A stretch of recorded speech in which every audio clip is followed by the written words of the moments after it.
भगवान का आशीर्वाद। तो आइए जानते हैं इस कहानी के माध्यम से। एक बार भगवान नारायण और माता लक्ष्मी लोगों की परीक्षा लेने के लिए ठंड के मौसम में मूसलाधार बरसती हुई संध्या में अत्यंत बूढ़े स्त्री पुरुष का रूप धारण करके पृथ्वी लोक में आए। नगर के एक धनी सेठ के द्वार पर जाकर वे फाटक खटखटाने लगे। दरवाज़ा खोलकर सेठ जी ने जब उन्हें देखा तो बिगड़ कर बोला, अरे कीचड़ सने हुए पाँवों में सारे दालान में मिट्टी फैला दी, भागो यहाँ से। सेठ जी, हम इस रात में कहाँ जाएं? वृद्धा माता लक्ष्मी गिड़गिड़ाईं, ठंड से प्राण निकल रहे हैं, कहीं ठहरने भर को जगह दे दो। परंतु सेठ ने द्वार बंद कर लिया। उन दोनों को प्रकाश में सेठ के महल के पास ही एक टूटा फूटा सा घर दिखाई पड़ा। उसके टूटे किवाड़ से दिए के प्रकाश की एक किरण दिखाई पड़ी। बुढ़े बने भगवान विष्णु ने बुढ़िया बनी माता लक्ष्मी से कहा, आओ चलो इस घर में ही आश्रय मांग कर देखें। बूढ़ी ने कहा, जब इतने बड़े सेठ ने अपने यहाँ स्थान नहीं दिया तो एक कंगाल क्या देंगे, और ठहरने को जगह मिल भी गई तो रात भर बिना ओढ़ने बिछौने के इन फटे भीगे कपड़ों में तो मेरे प्राण ही निकल जाएंगे। वृद्ध बोला, कुछ भी हो, मुझसे तो अब और चला नहीं जाता। और उन्होंने आगे बढ़कर द्वार थपथपाया। दूसरे ही क्षण हाथ में दिया थामे मैली फटी साड़ी पहने एक स्त्री ने द्वार खोला। उन दोनों की दशा देखते ही वह करुणा भरे स्वर में बोली, हाय हाय, आप लोग इस अंधेरी रात से कहाँ भटक रहे हैं? आइए आइए, भीतर आ जाइए। उन्हें सहारा देकर वह भीतर ले गई। छोटी सी कोठरी में दो टूटी फूटी चारपाइयाँ पड़ी थी। उनमें से एक को खाली करके स्त्री ने उनसे बैठने को कहा। दोनों के कपड़ों से जल चूकर कोठरी गीली हो चली, परंतु उस स्त्री ने उसकी तनिक भी चिंता न करके जल्दी जल्दी अंगीठी में आग सुलगाकर उन्हें तापने को कहा।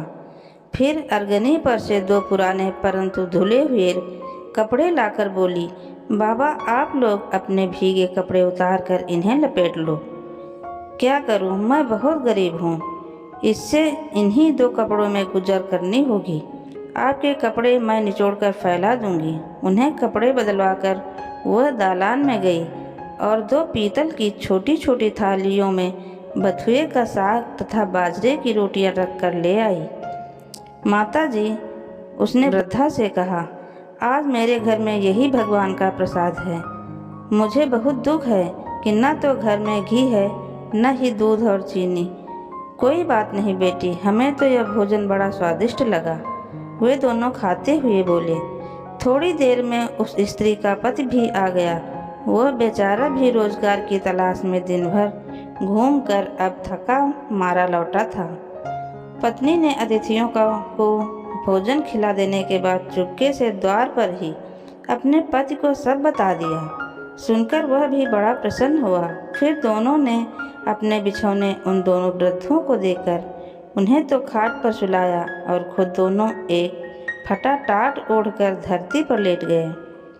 प्रातःकाल ही जब बारिश बंद हो गई तो वे बुजुर्ग जाने लगे। स्त्री ने उन्हें हाथ जोड़कर सूरज निकलने तक रोका। फिर घर में जो कुछ चने पड़े थे उन्हें पीसकर आटा गूंथा, रोटियां बना उनके लिए बांध दी और बोली, माता हम निर्धन हैं, इसी से जैसी सेवा करनी चाहिए थी वैसी न कर सकी। आशा है आप क्षमा करेंगी। बूढ़ी माता लक्ष्मी ने उत्तर दिया, बेटा हम गरीबों की जो सेवा तूने की उसका फल तुझे भगवान देंगे। आज तू जो चीज़ छुएगी वह दिन भर खाली न होगी। वे लोग चले गए तो स्त्री को अपने बथुए की हांडी को साफ करने की याद आई। रसोई में जाकर उसने हांडी उठाई तो देखकर आश्चर्य से भर उठी। उस हांडी में असरफियाँ भरी हुई थी। अब जो उसने उसे उलट कर रखा तो वह दोबारा भर गई। वह उन असरफियों को उठाकर रखती और हांडी में दूसरी भर जाती। दिन भर में उसकी कोठरी असरफियों से भर गई। बस फिर तो उसके पति ने उन असरफियों को बेचकर बढ़िया मकान ले लिया, एक कपड़े की दुकान खोल ली, घोड़ा गाड़ी खरीद ली और वे सुखपूर्वक रहने लगे। उस सेठ को जब यह समाचार मिली कि उसके निर्धन पड़ोसी एक रात में ही अमीर हो गए, तो उसने उस स्त्री तथा उसके पति को बुलाकर कारण पूछा। स्त्री ने सरलता पूर्वक सब कथा सुना दी। अब तो सेठ और सेठानी को रात दिन यही चिंता रहने लगी कि किसी प्रकार वे करामाती बुढ़े बुढ़िया मिल जाएं, तो वे भी घर भर असरफियाँ प्राप्त कर लें। देवता तो लोग की इच्छा करते ही मनुष्य के हृदय की बात जान लेते हैं।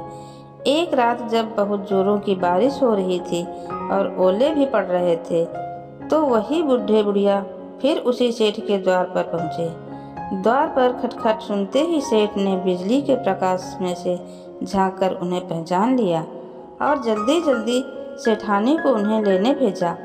बिजली बुझाकर एक दिया हाथ में लेकर सेठानी बाहर आई और झूठी ममता दिखाकर बोली, हाय हाय बाबा, तुम कहाँ भटक रहे हो, आओ अंदर आ जाओ। फिर घर की सबसे टूटी चारपाई पर उन्हें बैठा दिया। घर में अनेकों गर्म वस्त्र होते हुए भी वह उनके लिए 2 फटे पुराने वस्त्र ले आई और बोली, बाबा, घर में इस समय यही उपस्थित है। फिर उनसे बिना पूछे ही घर की सबसे घिसी पुरानी थालियों में से बथुए का साग तथा बाजरे की रोटी भी ले आई। ओढ़ने को 2 फटे कंबल भी कहीं से मंगा कर दिए। फिर सेठ सेठानी भी वहीं कमरे में गद्दे बिछाकर धरती पर लेट गए। सवेरे अंधेरे ही जब दोनों बुजुर्ग जाने लगे, तो सेठानी ने चना पीस कर रोटी बनाई और उनके लिए बांध दी और बोली, माता, हम बड़े दरिद्र हैं, आपकी सेवा न कर सके, आशा है आप हमें क्षमा करेंगी। बूढ़ी ने कहा, बेटी, जैसी सेवा तूने की उसका फल तुझे भगवान देगा। हाँ, आज तो जिस काम को हाथ में लेगी वह दिन भर समाप्त न होगा। उन दोनों के जाते ही सेठ सेठानी में झगड़ा हो गया। सेठ चाहता था कि बथुए की हांडी मैं खोलूं और सेठानी चाहती थी कि मैं खोलूं। अंत में दोनों ने एक साथ हांडी पकड़ी। इस छीना झपटी में हांडी टूट गई और कमरे में बथुआ ही बथुआ बिखर गया। सेठानी झाड़ू लेकर कमरा धोने लगी। जब वह कमरा साफ करती, कमरे में तुरंत ही बहुत सारा बथुआ फिर बिखर जाता। सवेरे से संध्या तक उसे कमरा साफ करना पड़ा। तो ठीक ही तो है, जिसकी जैसी नीयत होती है भगवान उसे वैसा ही फल देता है। कहानी अंत तक सुनने के लिए आपको दिल से धन्यवाद। अगर वीडियो अच्छी लगे तो वीडियो को लाइक करें और चैनल को सब्सक्राइब करें। कमेंट में जय माता दी लिखना न भूलें।